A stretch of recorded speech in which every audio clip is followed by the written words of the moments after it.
À la télé, un président parle épais. Le drapeau derrière lui ne bouge jamais. Il dit que la guerre n'est pas souhaitée, que le monde doit apprendre à s'apaiser.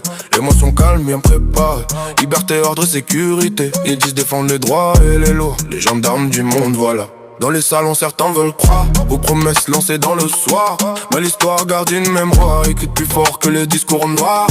Pays né dans la lumière, avec l'idée de guider la terre. Un pays sûr de sa mission, de protéger les nations. Mais quand les pages tournent, même dans l'espoir, on entend revenir les orages. Les conflits remplissent les mémoires et la paix reste rare dans les pages. Pays de bon qui promet la paix, mais ne scelle pas nos B52. De siècles d'histoire presque sans arrêt. La peine a vécu qu'un été ou deux. La peine a vécu qu'un été ou deux.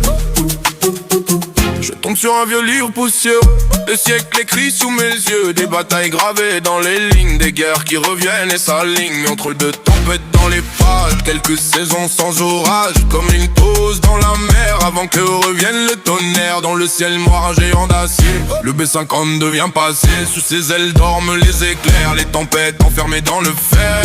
Les villes dorment sous les lampes, les rues restent calmes et très haut dans le vent. Le tonnerre avance lentement.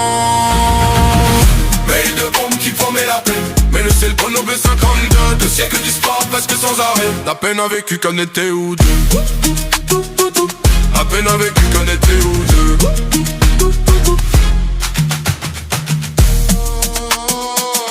Discours passe à la télévision, toujours les mêmes déclarations. Mais l'histoire murmure dans le fond une toute autre version. Et pendant que la nuit continue, au-dessus des vies endormies, quelque part dans les nuages perdus, un B-52 poursuit sa nuit.